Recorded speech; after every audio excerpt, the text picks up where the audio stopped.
Yes, so welcome everyone to another instance of our remote condensed matter seminar. Our speaker today is actually a frequent visitor to Singapore, and as of today also virtually. So Michael Fuhrer is an Australian Research Council Laureate Fellow at the School of Physics and Astronomy at Monash University, and he's also the director of the ARC Center of Excellence for Future Low Energy Electronics Technologies, or FLEET in short. Michael obtained his PhD from Berkeley in '98, and then he was assistant professor and later full professor at the University of Maryland. And then during that time, he was also the director of the Center for Nanophysics and Advanced Materials. Michael's research explores novel 2D and topological materials, such as graphene, but also the 2D surface states of 3D TIs and 3D topological semimetals. And as of today, Michael has published more than 200 publications, if I counted right, which have been cited over 29,000 times, giving him an H-index of 57, according to Scopus.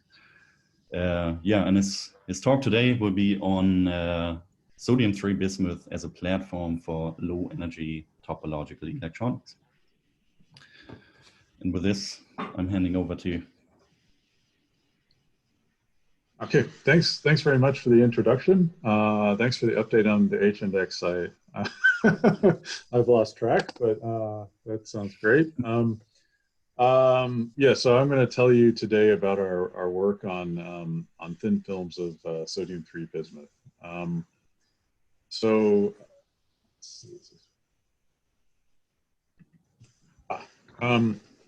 So this work is done as part of this center FLEET that Ben mentioned. It's the Center of Excellence for Future Low Energy Electronics Technologies, funded by the Australian Research Council. And so our goal in FLEET is to reduce the amount of energy used in conventional electronics, which today is essentially all CMOS in silicon electronics. And come up with essentially lower energy or lower voltage alternative kinds of devices. So we started with an approach to look at some new mechanisms for electronic conduction that could happen without dissipation, without resistance at room temperature. And so those were some new ideas that came out of physics. One is to look at topological edge modes of topological insulators. Another is to look at exciton condensates or superfluids of excitons or exciton polaritons. And another is to look at non-equilibrium phenomena, so inducing topological or superfluid states with some kind of time-dependent fields. And then the idea is to have sensitive switching that's based either on this quantum phase transition from trivial to topological insulator, or this collective electron phenomenon of exciton condensation, which can be very sensitive to conditions. So in this talk, I'm going to focus on the topological edge modes and this quantum phase transition from trivial to topological insulator. So the kind of device that then we have in mind is to have some kind of a 3-terminal device that carries current from source to drain, controlled by a gate.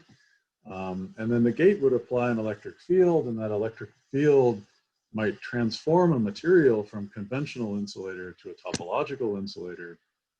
Topological insulator conducts along its edges. It can have ballistic one-dimensional edge conduction at these edges and could carry current effectively perfectly. Okay, so the rest of the talk, I'm going to talk a little bit about these Dirac materials and like graphene and how that relates to topological insulators, and then these materials, topological Dirac semimetals, of which sodium-3 bismuth is one. And then I'll talk about some experiments just quickly that we've done on thick films of sodium-3 bismuth, which are effectively bulk Dirac semimetals. And particularly about looking at the band structure and the effect of interactions on that band structure.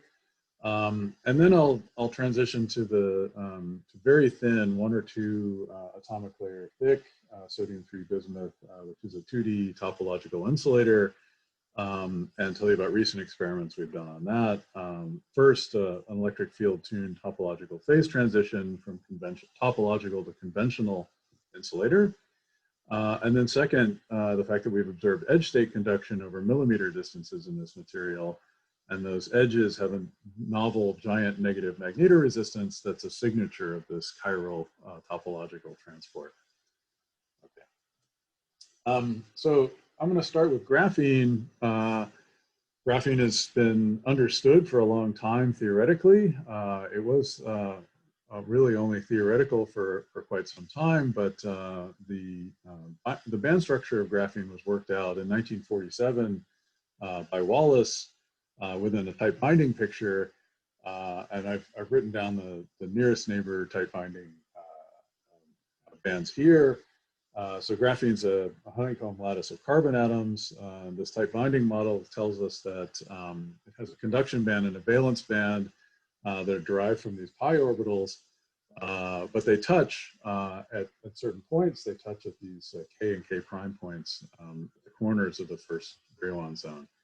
And if we look at graphene then at low energy around those points, which actually turn out to be where the Fermi energy is at neutral graphene, then you have this conical linear dispersion relation.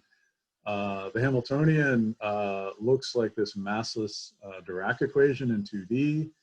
And you have this energy that's linear in momentum. So you have massless electrons, they move at a constant velocity, and effectively you have a zero bandgap semiconductor.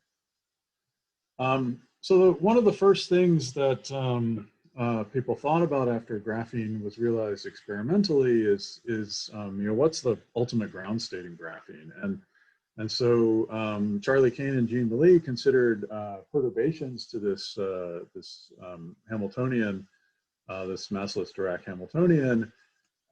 In particular, they considered that the system might spontaneously generate a difference in the two atoms in the unit cell, a sort of staggered sublattice potential, or which would lead to a band gap in graphene, or there should be some spin orbit coupling in graphene, although it's very small in carbon, and that would you could think about that as a difference in the second nearest neighbor hopping for spin up and spin down, that they would actually go different directions in the lattice.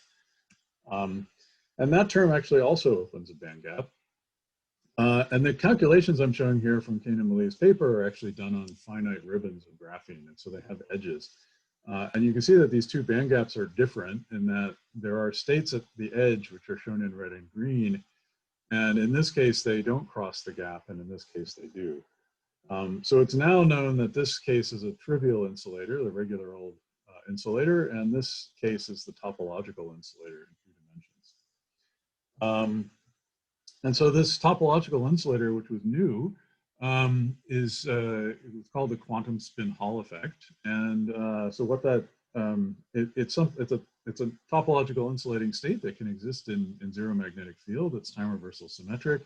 And it involves so you have an insulating bulk, and then you have these special edge states, and they carry spin in opposite directions on opposite edges. And so so on the top edge, you'd have spin up going to the right and spin down to the left, and then the reverse situation on the bottom edge.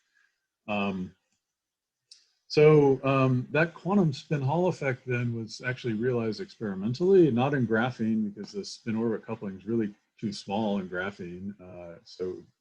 It's a tiny effect in graphene. But if you have a material with a large spin orbit coupling, like mercury telluride, and you make it 2-dimensional, you can observe this effect. And so, you need the right thickness. It has to be greater than a certain thickness of mercury telluride, but then you can actually realize this quantum spin Hall state where you have these edge modes that are spin polarized that cross the gap.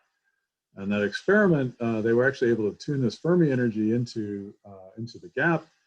And as they did so, they observed that the conductivity or the conductance went to 2e squared on h, which is this perfect ballistic conductance corresponding to these two edge modes, two spin polarized edge modes of the quantum spin Hall insulator.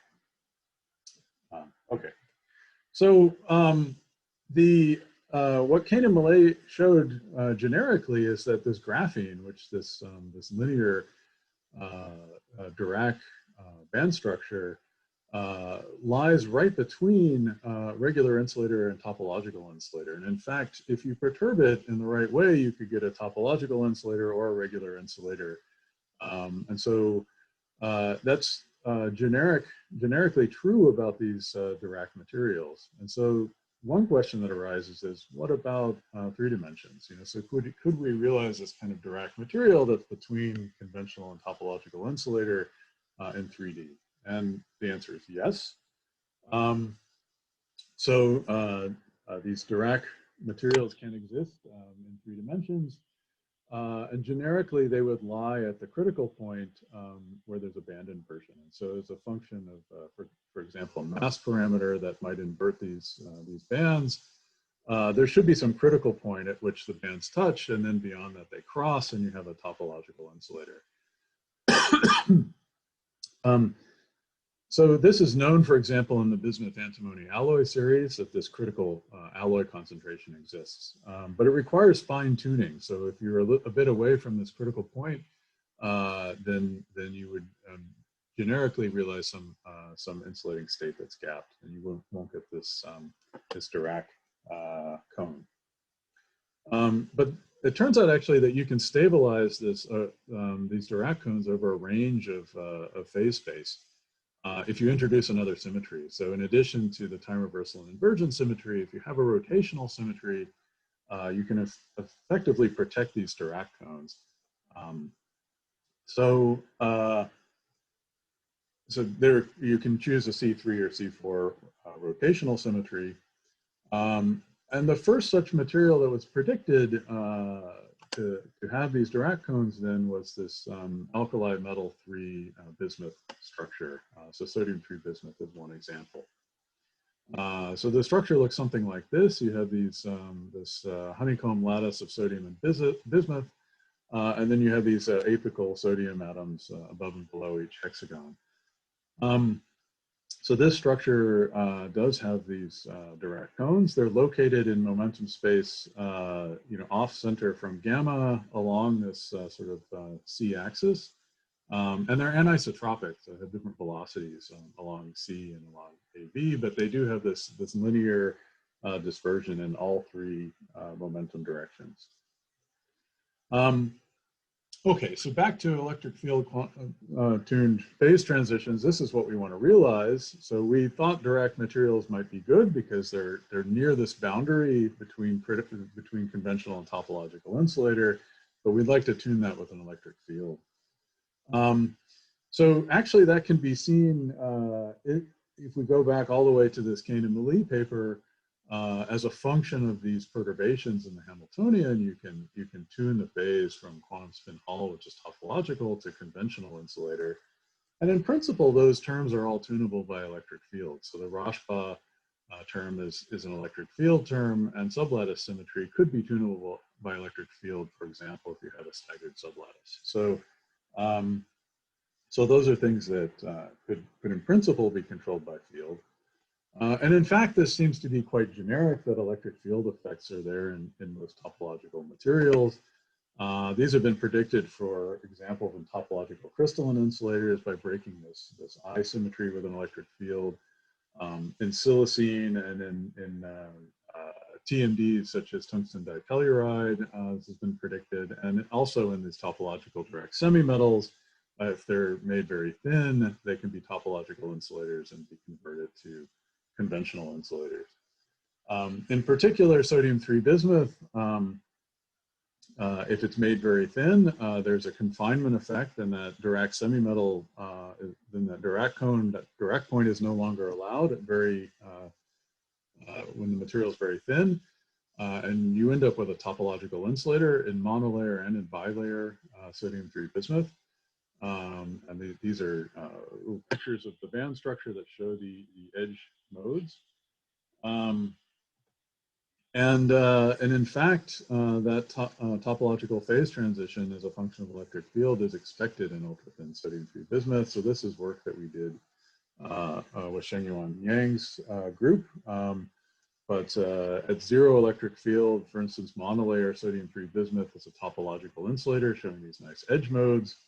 And at high electric field, DFT in fact predicts that it's a conventional insulator. So this band inversion here, where the S-like band is below the P-like band, becomes normal in the conventional insulator with high electric field.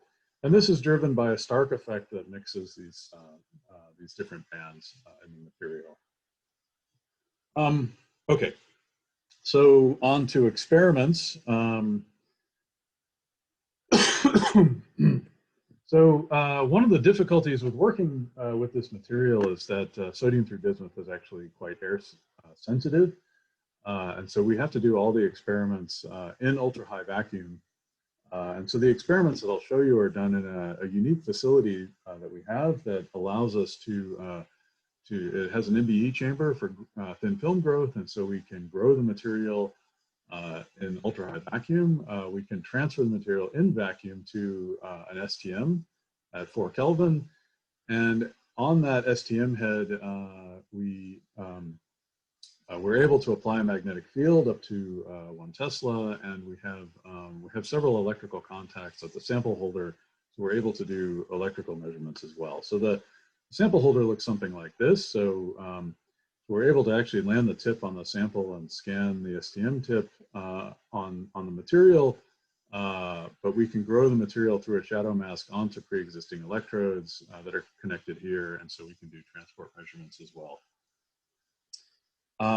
Okay, so the films that we grow look something like this. We've been able to grow epitaxial sodium-3 bismuth by just co-evaporation of sodium and bismuth on silicon, on sapphire or alumina. And we see atomically flat terraces. This is a scanning tunneling micrograph up to a few hundred nanometers on these films. We do see occasional sodium defects on the surface, but they're largely atomically flat. So I won't go through all the experiments that we've done. We've looked at quite a few aspects of these films. One of the aspects that's been very important in graphene, for example, in this Dirac material, graphene is the puddling of electrons and holes due to disorder. So it's difficult to have the Dirac point lie exactly at or the Fermi energy lie exactly at the Dirac point, and disorder will break the system into little puddles of electrons and holes. And so we've examined that quite carefully with STM. We find that the material is very, very smooth, so comparable to electronically smooth, comparable to graphene on hexagonal boron nitride. We've also worked on optimizing the growth and the charge carrier mobility, and so we can get mobilities now up to around 7,000 centimeters squared per volt second at low temperature, and carrier densities, they correspond to bulk densities around 10 to the 18, which is quite good. It's comparable. These mobilities and carrier densities are comparable to bulk single crystals. So one of the experiments we've done recently, which I'll highlight, is to look at the electron waves on the surface of the material with the scanning tunneling microscope and use that to effectively back out the band structure of the material. And the way we do that is we look at scattering features. So this is actually work that came when Bent was working with me at Monash. Bent Weber, and we looked at zirconium silicon sulfide, which is another Dirac material, a nodal line semimetal. But in general, if you have disorder in the material, you can have electrons that scatter off of that disorder, and then there's a scattering wave vector, which will lead to standing waves on the surface. And so if you scan the tip and measure the conductance at a fixed energy over the surface, you will actually pick up these standing waves with this wave vector Q at that energy. And so then you have the scattered wave vector and you have energy, and so that can allow you to reconstruct the momentum energy relationship for the band structure of the material. So for sodium-3 bismuth, the topography of the material looks something like this. If we take these maps of conductance at a fixed energy, we actually start to see that there's quite a bit of structure. that we see in these maps. And you can see that there's actually a characteristic sort of wavelength for these in these maps, and it varies with energy. And so what we do is we take a Fourier transform of each of these maps. That produces a circle, and that's expected because the Fermi surface is a circle, and so there's a maximal scattering wave vector which spans the Fermi surface, and you get a kind of a cusp in the caustic in the scattering, and so a maximum in the scattering at that wave vector. And so we indeed see this circle, and we can track that circle as a function of energy. And so these FFTs at different energies show that as we go to higher energy or higher bias voltage, that circle is moving out. And so it is a dispersive feature. The valence band or negative energies actually looks a little bit more complicated. You can see that even in the real space images, you can see that there seems to be more than one wavelength in the structure. And in fact, the FFT is a bit more complicated. And we do see that there are, we find 3 dispersive features in the FFT and the valence band. And we're able to track those as a function of energy. And so the results look something like this. We can plot the wave vector that we infer for the Fermi surface as a function of energy, and the experiments are the symbols. And the theory, the DFT theory at the time we did this was the blue lines. And indeed, the DFT theory predicts this one conduction band and these 3 valence bands. But in fact, the slopes are far off from the experiment. So that was a bit of a mystery. We knew that it wasn't an experimental problem because this valence band actually agrees quite well with what's known from ARPAS. And so we were able to actually see the known valence band that's been imaged in ARPAS. But we found that, for instance, the conduction band velocity was much higher than we anticipated. So we worked with Shengyuan Yang's group, and we found that actually as we did more sophisticated ab initio models, we found a higher electron velocity.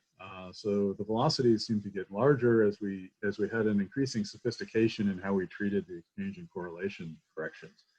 So particularly GW, which is supposed to be very good at treating exchange and correlation, produces a reasonable match, something that's actually fairly close to the experimental result. So the GW calculation is shown in red here. So GW gives a radically different result than the GGA, for example. So you can see that the region over which you have this Dirac crossing is much, much larger in the red than it is in the blue in GW. And the bands are generally quite much farther apart. And so this is, in some sense, a version of the fact that it's known that DFT tends to underestimate band gaps. In this case, it's underestimating the velocities. So this also means that there's actually quite a much larger energy window over which this material actually only has a single Dirac band, which is quite nice for a variety of experiments. Okay. So let me move on to the 2D materials and ultra-thin sodium-3 bismuth. So we're able to grow this material down to just a few monolayers in thickness. So this is an example of scanning tunneling micrograph of what's more or less monolayer and bilayer regions of sodium-3 bismuth on silicon 111, which is the dark red color underneath. And so, again, you see these atomically flat terraces. They're a bit smaller than we had before, but this sample is a combination of monolayer and bilayer regions. We can do scanning tunneling spectroscopy, so measure conductance as a function of bias voltage, which is proportional to the density of states as a function of energy. And we find that there's a large gap in the density of states. around zero bias. So these materials have a band gap. They're insulators in the bulk. Those band gaps are quite large, so greater than 300 millivolts, so much greater than the thermal energy at room temperature.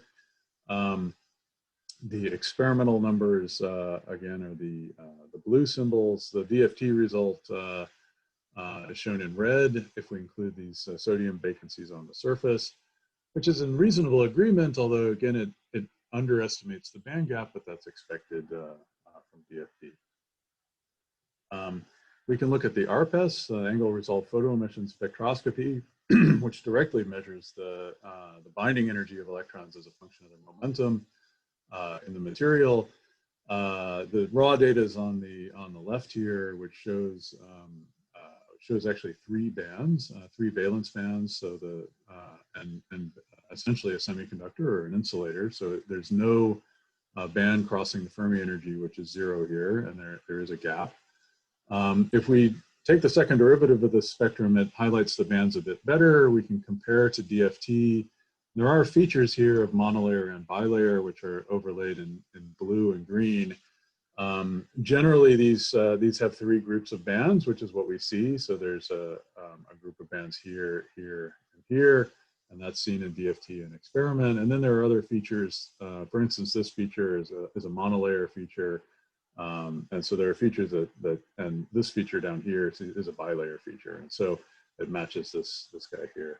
And so we do have this combination of monolayer and bilayer, but we can see that it's generally in agreement with what we expect from DFT. So then we can ask if this thing is really a topological insulator or a conventional insulator. And we do that by marching the tip up to the edge and looking for the topological edge mode. So as we do that, we do find that there's additional density of states near the edge as we bring the tip to the edge. This is the bulk gap, and then there's additional states in the gap.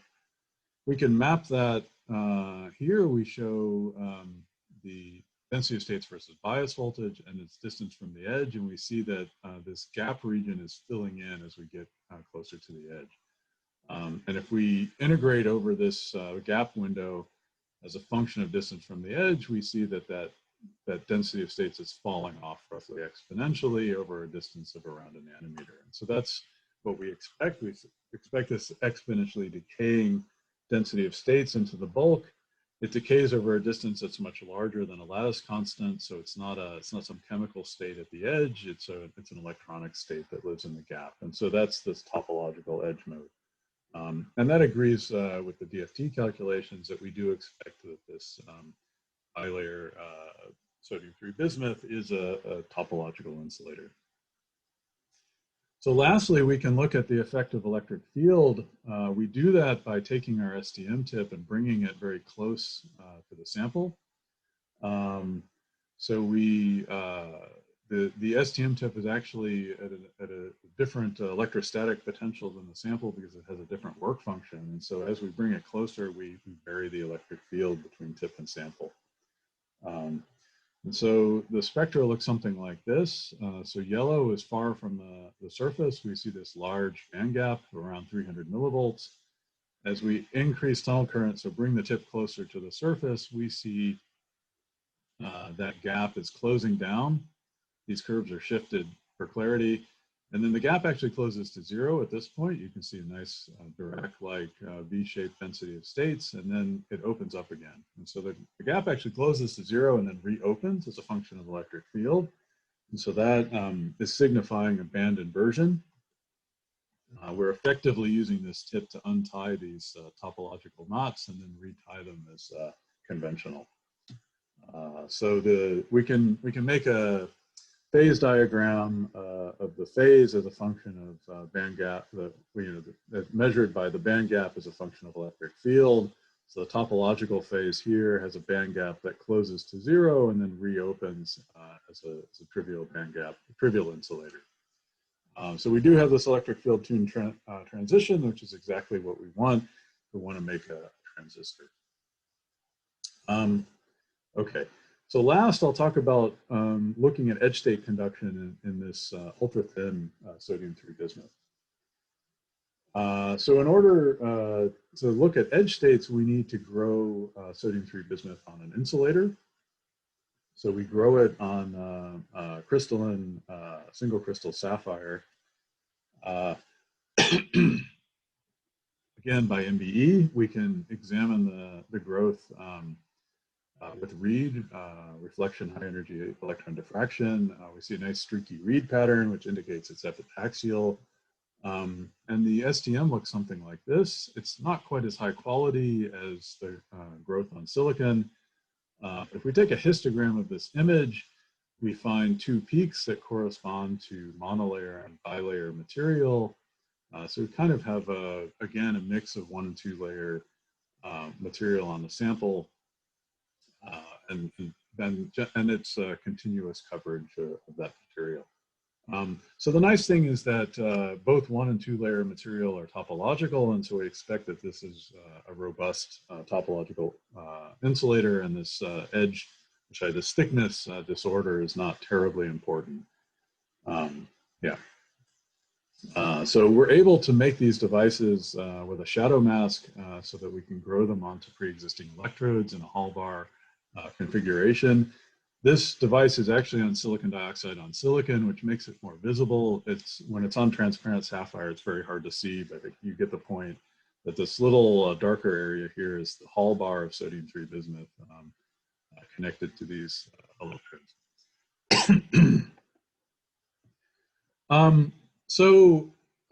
As I said before, we're able to do magnetotransport experiments on the STM head.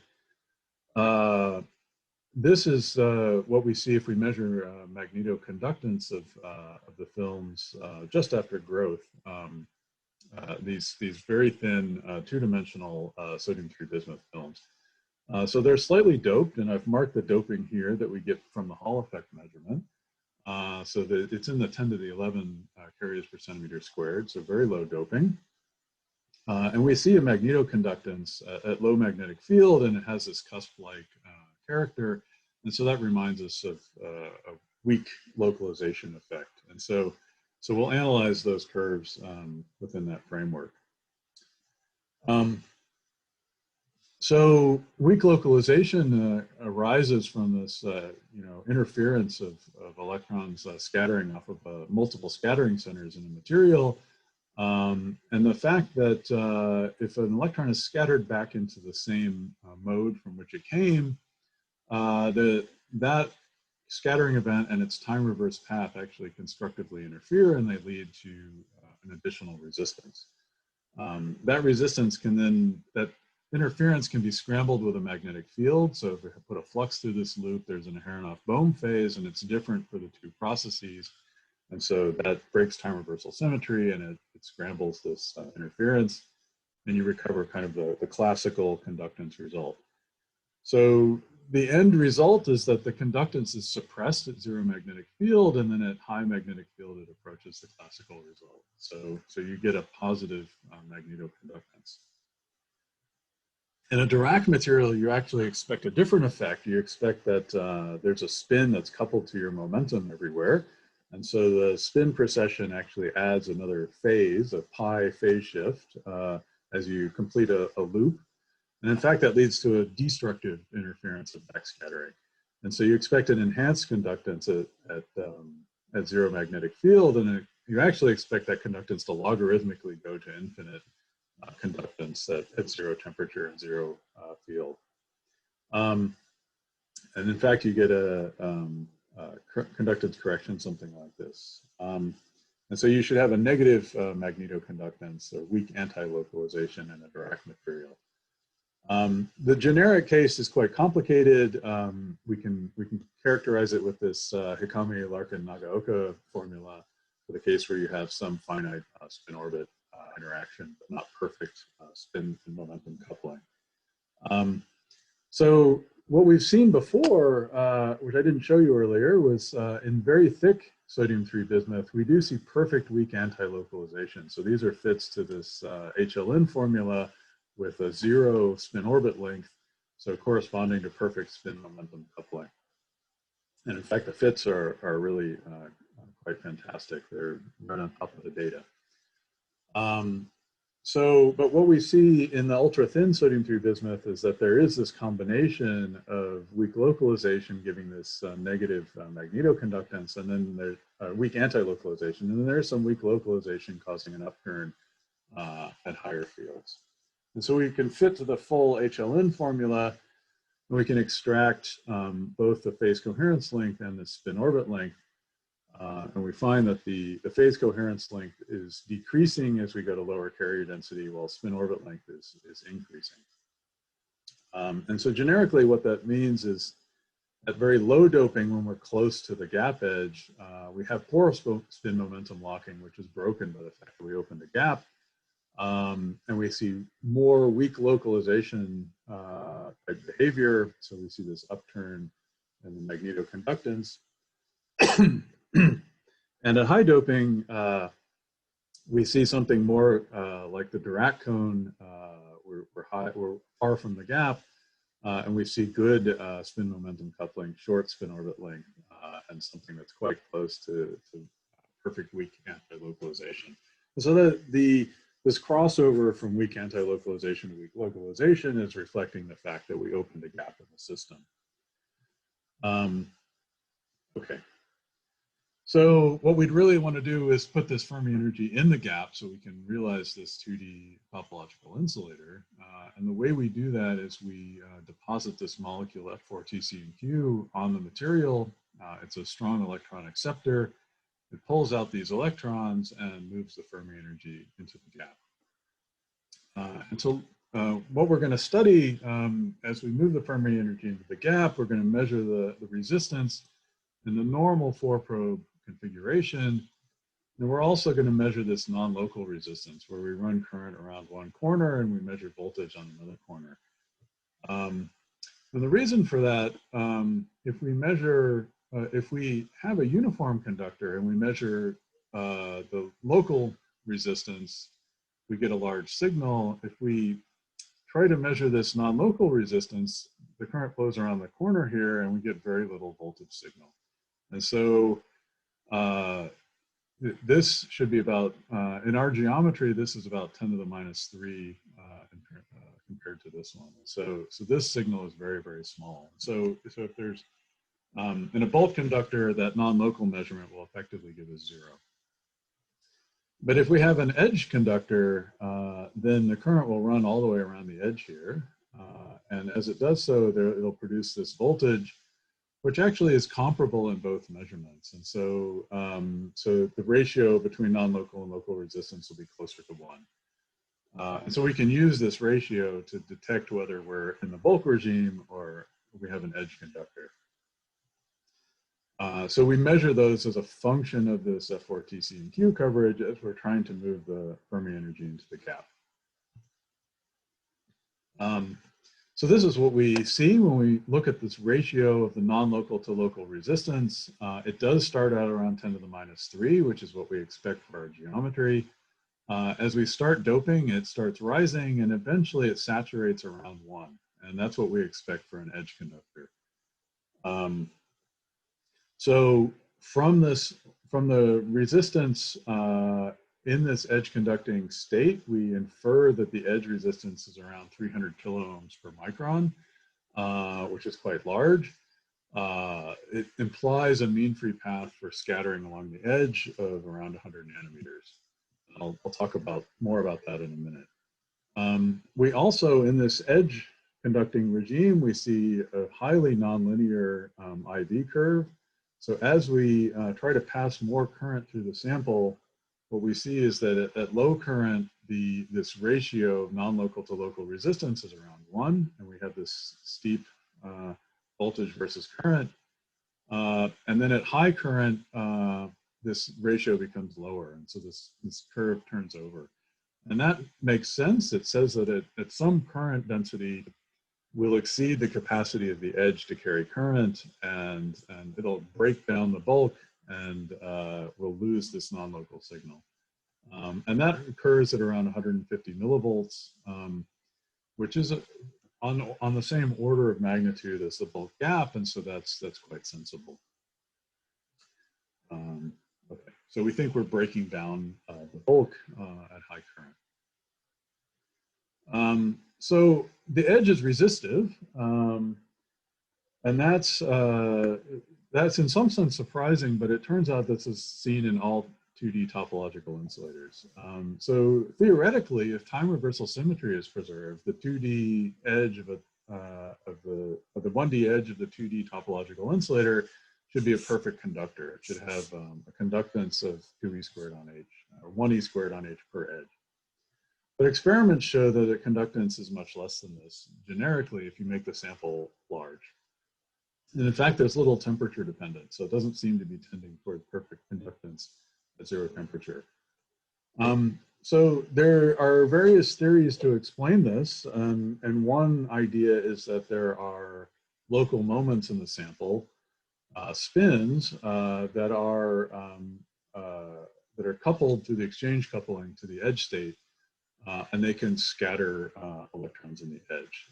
So if you have some local moment here and the spin polarized electron in the edge comes along, it can flip that local moment and flip the spin of the carrier on the edge and backscatter it. But you need to flip a spin in order to backscatter the electron on the edge, and so you need something to take up that momentum, angular momentum. So so it turns out that effect actually gives rise to a magnetoresistance. This wasn't anticipated in the literature until we did this work.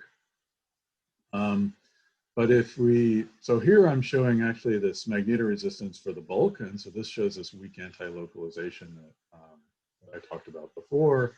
But in the edge regime, actually, the magnetoresistance becomes strongly negative, and it's very large. So this is it's more than 80% at about 0.9 Tesla.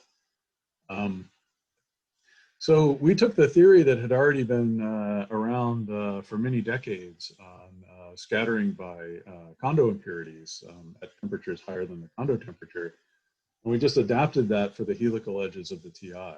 And in fact, if we consider only exchange scattering, so only spin scattering that comes to the exchange interaction, we get the blue curve for a helical edge of the TI. There's only one fitting parameter, which is the G factor of the impurity. We get 15, and for bulk sodium-3 bismuth, the G factor is expected to be, or it's measured to be 20, and so that's actually reasonable agreement. The nice thing is that if we consider a non-helical metal, so something that doesn't have the spin momentum coupling, and we look at exchange scattering, we would get the green curve. And so the limit of the magnetoresistance in a non-helical, or sorry, non-chiral metal is, this should be helical. It's a non-helical metal, is 2/3. And so this should saturate to 2/3 instead of 1. And so, the fact that we see this enormous magnetoresistance and it fits very well, it's tending towards essentially zero resistance at high magnetic field, tells us that this edge has to be helical, which means it has this spin momentum coupling, which is expected for a topological insulator. All right, so let me conclude. So we've looked at few layer sodium-3 bismuth, and we think it's a robust platform for topological electronics. We can grow it on silicon and sapphire. Has a very large bandgap compared to room temperature, and that bandgap is fairly robust to layer number. So we've observed this helical edge transport over millimeter distances, and we've been able to tune electric field tune from topological to trivial insulator in this material. And so this is a platform for realizing topological devices, particularly topological transistors at room temperature. So let me thank the people that did this. There's quite a few people, particularly Mark Edmonds and James Collins. Mark is now a lecturer at Monash, and James finished his PhD on this project. Actually, Chang Liu was quite involved as well. We collaborate quite a bit with Shafiq Adams' group at National University of Singapore, also Shengyuan Yang's group, Singapore University of Technology and Design. There's work carried out at two synchrotrons, the Advanced Light Source and the Australian Synchrotron, and Dimi Kulser was the one who did the theory of this helical edge scattering. Also, I'll got the references here. We have an invited review, which will appear in the next few weeks on advanced materials, which actually summarizes most of this work and other work that we've done on this material. And thanks for your attention.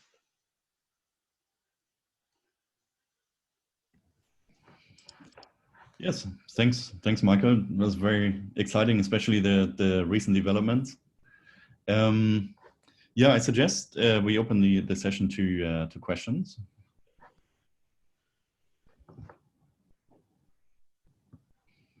Okay, maybe I'll make a start. So regarding the spin flip scattering, can you give us some more?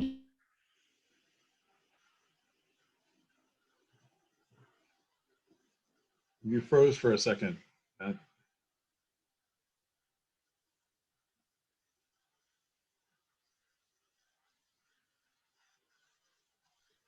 Hi, Ben. Are you still here? I think we lost him. I think, yeah. Hi, Ben. He seems to have disappeared. I think we're going to wait for him to get connected. Hi, Michael. I have a short question here. Hi, Ben. Hi, are you back? Yeah, that was good timing for the Wi-Fi to drop out. Sorry about that. Did my question come across by any chance or no? No, I got the first part, but. Okay, sorry. I was asking about the source for the spin flip scattering.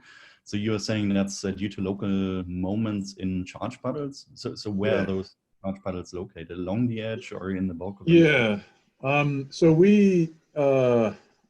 So there are really two possibilities. You could have local moments that are effectively magnetic impurities, so atomic impurities in the material, or you could have basically puddles of electrons that have odd numbers of electrons. So this is a very narrow bandgap semiconductor, and it's disordered. And so as we try to bring the Fermi energy into the gap, we expect that we might have some local puddles of electrons. The fact that the G factor is close to the bulk suggests that it's moments in puddles, so little quantum dots, rather than individual magnetic impurities. But we haven't been able to image them or find out where the puddles are exactly. But I think it's almost unavoidable in a disordered material that you'll have some conduction band electrons trapped in the material due to disorder, and so we think that's what it is. But we haven't been able to image them directly yet. Okay. Any other questions from the audience? Hi, Michael. I have a short question. Basically, you put a very nice perspective that this system might work for room temperature topological electronics. Can you elaborate a little bit more? Along the way, what are the main challenges to make it work for room temperature systems? Yeah. So this material has a lot of nice aspects. It has a very large bandgap, so we'd like a conventional bandgap and topological bandgap that are much larger than room temperature. And so we can get that here. And we have this electric field tuning that we've demonstrated at moderate electric fields of about a volt per nanometer. And so those aspects look quite promising.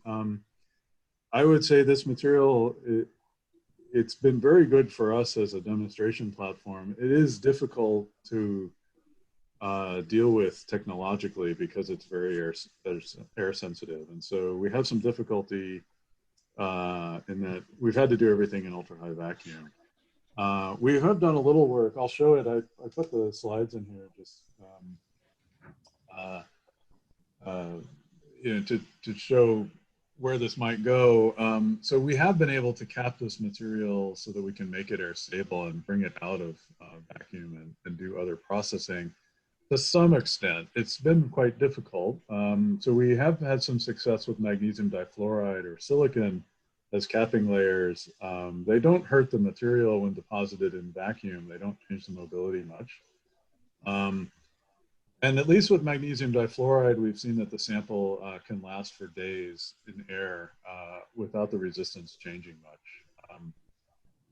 And so, for instance, that enabled us to do this experiment where we saw this nice weak anti-localization at up to higher fields. We were able to move it to another cryostat and measured variable temperature magnetoconductance. But it's not really at the level that people build, say, graphene devices with HBN or things like that. So, so I think at the moment we're kind of looking for other platforms of materials that might be more air stable or might be more amenable to fabrication. But it's a bit challenging if your ultimate goal is to get to room temperature. You need very special materials to do that. So I think one challenge is related to sodium, the source, right? It's very active. Yeah. I'm also very curious how do you handle that in the MBE? Actually, we can load the source in air, and I mean, we typically load it in a glove box, and then we can move the source in air to the MBE chamber and attach it to the chamber. With a brief exposure to air, sodium is okay. It develops an oxide which we can essentially evaporate off. So it's not too bad. I mean, so sodium has a high vapor pressure, so it's not a great thing to have lots of sodium in your chamber if you want to work on other materials. But growing this material is easy to grow, and it grows really nice quality films on a variety of substrates, and that's quite nice. That's unusual. It's almost like Van der Waals epitaxy, right? I mean, it's effectively not interacting with silicon or sapphire. So it has some very nice properties, but again, you know, that air sensitivity makes it hard to build devices. I mean, you know, so it's been very nice, I think, as a demonstration. But I think we do need to come up with more materials that are easier to work with. Okay, thanks, Michael. Sure. Michael, I've got another question. Yeah. So there's been predictions and also recent discoveries of strongly correlated states for electrons at the helical edge, in particular Luttinger liquid ground state. So do you see, I noticed, right, I mean, there's a feature in your local probe spectroscopy, but do you see similar in your transport spectroscopy?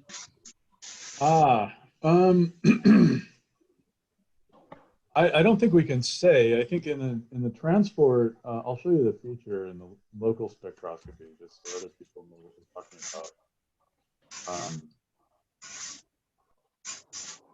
about. As we tunnel electrons into this edge, we actually see a sharp dip in the density of states around zero energy. And that's predicted for one-dimensional conductors, that there's a kind of a pseudo gap. It goes as a power law in energy due to correlations, this Luttinger liquid correlations in the 1D conductor. So that's known, for example, from carbon nanotubes, which are 1D conductors, that if you tunnel into them, you see this pseudo gap. So we see this in tunneling. One should see it in transport, although, you know, I think our transport experiments, I mean, the only IV curve that I really show is this very high bias curve, right? And I think, so the question is whether there's something that happens at very, very low bias. I think, so first thing, we're not doing a tunneling experiment, but we could be accidentally doing a tunneling experiment if we have some little breaks along our wire. But my guess is that we're averaging over a huge number of sections or something, and so we don't see anything. But it's hard to know. I think from what I know about what's been observed previously in one-dimensional systems in terms of transport, what you need to have is a fairly well-defined tunnel barrier with a low transmission between two 1D wires. So with nanotubes, you could either cross them or you could break them and form a kind of a junction between them and use that as a tunneling barrier. So I'm not sure how to do that experiment here. We haven't been able to do that. Yeah. Okay, but the signature that you observe in the local probe spectroscopy, that otherwise fits the Luttinger liquid theory, or? It's not very clean. We haven't really tried to average over a number of spectra and get it. And the other thing is that we weren't able to do, at the time, we didn't do any temperature dependence. We probably could do that with some difficulty. So we haven't done a careful study of it. It's not an easy experiment. Yeah. Okay, any other questions from the audience?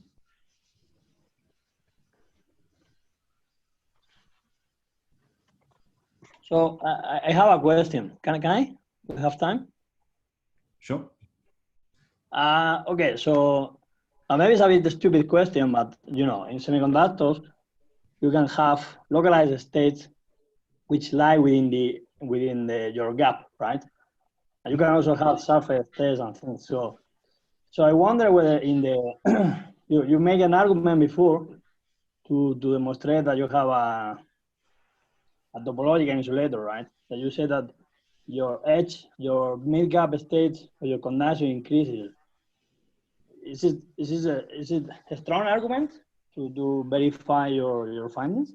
Yeah, so it's a very good question. At the moment, the experimental evidence for two-dimensional topological insulators is essentially, DFT predicts it's topological, and then experiment, you show that it's got a bulk band gap, and then there's some state at the edge. But you're absolutely correct. That state at the edge could be conventional, right? It could be a surface state. Effectively a 2D material will have a 1D surface state.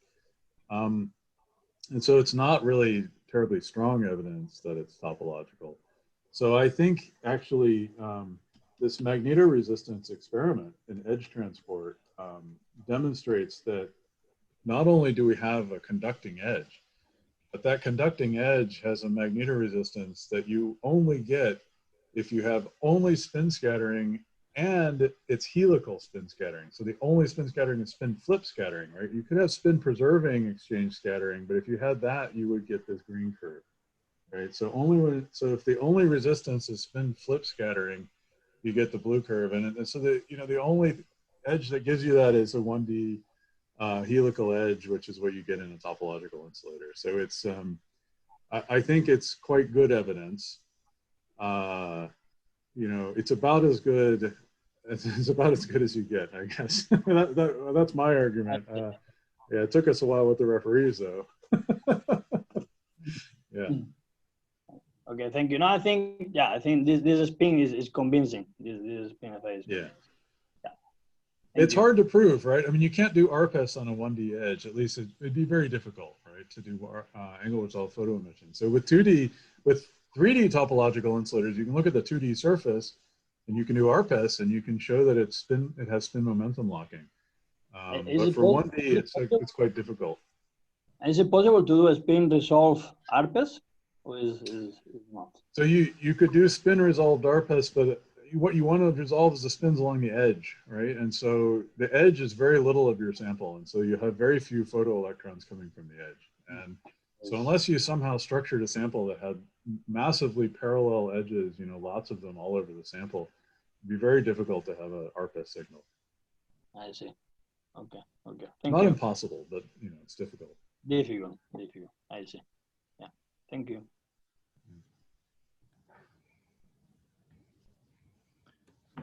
Any more questions?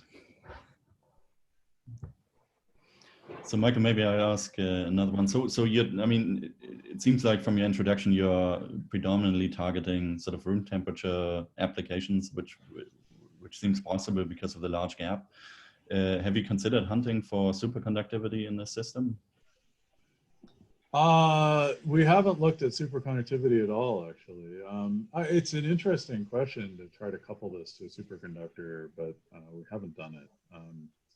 Yeah, I mean, I couched everything in terms of room temperature electronics because that's effectively what our center is trying to do. But you're correct. There's all kinds of other interesting physics out there.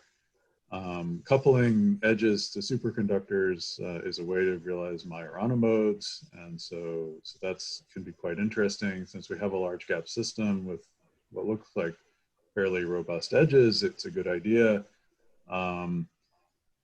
What we really need is a superconductor that is robust to deposition of sodium on top of it, and that might be difficult, but it could be done. Okay, thanks, Michael. If we don't have any more questions from the audience, then I suggest we thank the speaker again. Thanks, Michael, for a very, very exciting talk. And it's always great to have with the latest. Thank you, Michael. Yeah, no problem. It's good to have the opportunity. Thank you so much. Yeah. All right.